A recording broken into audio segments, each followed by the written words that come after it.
Remember the Ouya? When it was first revealed, everyone went, "Ooh, yeah!" But when it came out, everyone went, "Ooh, yeah!" On July 8th, 2012, the Kickstarter for the Ouya was launched. In its promotional trailer, they promised to release the mobile-powered console where anyone can make games for it, all for only $99.99. There was a lot of hype for an all-indie game console, where many were hoping it would finally shake up the console industry. The Ouya managed to reach its funding goal within 24 hours, and it made over $8 million when the campaign ended, making it one of the most successful Kickstarter projects at the time. Despite all the excitement, there is still a fair share of critics. Many point to the paltry asking price of $950,000 during the campaign. Sure, there was also some venture capital, but it was still a paltry sum for making a game console, which usually costs billions to produce. But in the end, although there was a small delay, some hardware issues, and some initial online hitches, the Ouya ultimately delivered on what they promised. What about the games?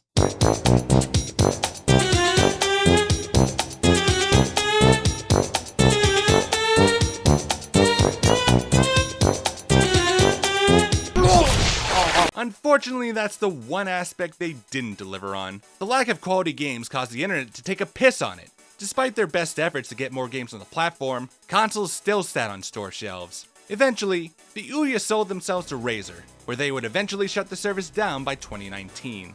It's been over a decade since the Ouya came and went, and looking back, it almost feels like a fever dream. How were people so excited for this no-name console? What made people think this was a good idea? Well, it's funny to look at what happened, but I think most people miss out on why it happened. The Ouya represented a massive shift in the games industry, where indie games were finally getting their time to shine. We're all spoiled by all the great indie games nowadays, but back then it was a rarity for an independent developer to find success, and despite not being successful itself, the Ouya actually paved the way for indie developers to get their shot in the games industry. Don't believe me? Well, we need to go back then. Back to the past, where everything smelled of shag carpeting and gas was an obscene 86 cents a gallon. All the way back to the beginning of the games industry. Suppose you've played so many hours of Space Invaders that you now feel inspired to make your own game. You go to Radio Shack, buy yourself an Apple II, and learn to code in hope of making your masterpiece. After a few months, you created the greatest game ever made. Now, how do you get people to play it? You could always start up your own company, but you've already spent your life savings on the computer. You could always sell the game to a publisher, but you don't want to part with the rights of your child. Besides, they would cheat you out of your earnings. What other options were there? Well, with the last of your cash, you can buy a bunch of floppies, paper, and Ziploc bags so you can post your game on the bulletin board of your local computer shop. Now, your art skills are simply divine, but it still gets ignored for all the fancy games for professional artwork in big boxes and vinyl sleeves. There were other ways to get your games out, such as through shareware and making browser games, but it was still unlikely you'd make any money doing this. Most people were satisfied playing the free demo, or they got the game from a friend. It wouldn't be until smartphones arrived when indies finally stood a chance. When Apple opened the App Store in 2008, many devs rushed to get their games on it, and many of them actually found success. Because most of these games were selling for as low as $1, many smartphone owners were willing to give them a try. Until suddenly even that was too much for them. Indie devs finally had a way to make some money with their games, but it didn't give them much respect. Oh, whoop-de-doo! You have a successful mobile game. What is it, another fart app? I only care for real games that I can play on a console, so I can see every ounce of blood spewing all over the screen. It helps me make my Bloody Marys. Unfortunately, the console market was still a hard nut to crack. Console manufacturers were very picky about who could make games for their platforms. They expect you to have an office, they want you to manufacture a high number of copies, and they want to make sure you're professional enough to not leak all of their secrets on the internet. It was a tall order where only the biggest studios could afford to make games for these systems, even if they had no talent. It wouldn't be until the mid-2000s where console manufacturers started opening the floodgates. With the Xbox 360, although the original Xbox also had this, players could purchase and download games directly from the internet. They wouldn't sell the big titles though. Your hard drive would fill up immediately. Instead, Microsoft would offer 50 megabyte arcade titles for about $5 to $10 a piece. Most publishers only offered ports of retro games, but there were also some original titles available. Some of them were even made by indie devs, but these people either made a name for themselves on Newgrounds or were veteran developers in the industry.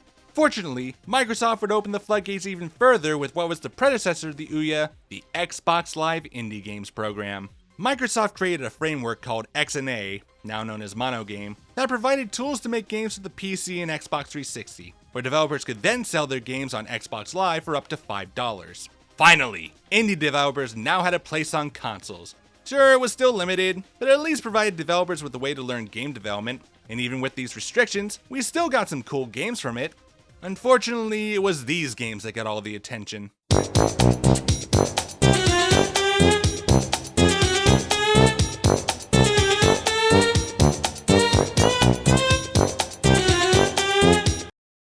More on that later. At least these devs are doing something different, which is more than I could say for AAA developers at the time. In 2007, the games industry changed overnight thanks to one game, Call of Duty 4 Modern Warfare. I know everyone's tired of the COD formula at this point, but at the time it was actually a breath of fresh air. It was nice to play a shooter that was set in the modern era and not during World War II. The game's focus on quick combat and kill streaks helped make it stand out from its contemporaries, and the game's easy learning curve made it one of the most accessible shooters out there. The game would become a massive success, and every other developer looked on with envy. When gaming entered the HD generation, development costs skyrocketed. Many developers struggled with this transition, where nearly half of all major studios would shut down by the end of the generation. For those who were left, they were afraid to try new things and instead made games that were guaranteed to sell. Since Call of Duty became this massive franchise, selling over 20 million copies with each entry, everyone decided to just make their own Call of Duty. Many AAA games were trying to emulate COD in some capacity. You had the straight clones, like with Medal of Honor and Homefront, the games that copied some aspects of the multiplayer, like with Halo Reach and Crysis 2, and then you have all the games with tacked on multiplayer modes that have no reason to really be there. Did anyone care about the multiplayer in Mass Effect 3, or in Tomb Raider, or in Spec Ops: The Line? It felt like they were added just for the sake of having multiplayer in their games, trying to take as much of a cut from Call of Duty as possible. Even in the single-player front, most games copied the formula from either COD or Gears of War, where you go from one shooting gallery to the next as you use waist-high cover to protect yourself. It all came to a head in 2012, which was one of the worst years ever for AAA gaming. We were getting disappointment after disappointment after disappointment. Most AAA studios were continuing their quest to turn every game into dumb action movies with mixed results. But hey, at least we got new hardware! But as AAA gaming struggled, indie gaming was thriving. There were many high-profile indie releases that were taking the world by storm. The biggest indie game in the world until it was no longer indie, Minecraft was ported to the Xbox 360, and perhaps the biggest news of all, crowdfunding became mainstream. Now gamers can financially support the games they want to see made. They can see all the cool projects being started on Kickstarter and see all the games AAA publishers thought people didn't want anymore. We had Double Fine get millions in funding for a new adventure game. We saw funding for a bunch of turn-based RPGs. And we even saw funding for a VR headset. Not all these projects were winners, but we still ended up with some of the best games ever thanks to the support of fans. It only made the AAA situation even more annoying. Why weren't developers making games like these anymore? Why were they sticking with the same tired genres, even if it wasn't finding them much success?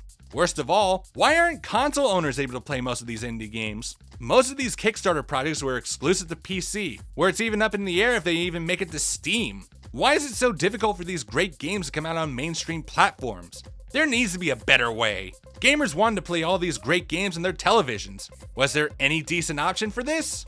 That's where the Ouya comes in. They promised an open platform where anyone can make games for it.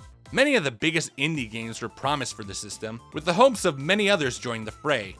Finally, a game console made by gamers for gamers. No longer will games be dictated by large corporations. It didn't matter if the console was only a mid-range phone in the box, people were actually happy with mobile games at the time. It didn't matter as long as great games were coming out. Bring on the indie revolution!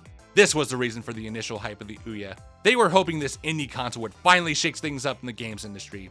People wanted more indie games, and they wanted them to be respected as much as their AAA counterparts. The Ouya paved the way for this to happen. Fortunately, they succeeded. Wait a minute, how could that be? The Ouya flopped hard. None of the major indie devs supported it, and the system mostly got shovelware. How can you consider the Ouya to be the driving force of the indie revolution? To be fair, it's not the Ouya itself that drove this push, but rather how the industry reacted to it.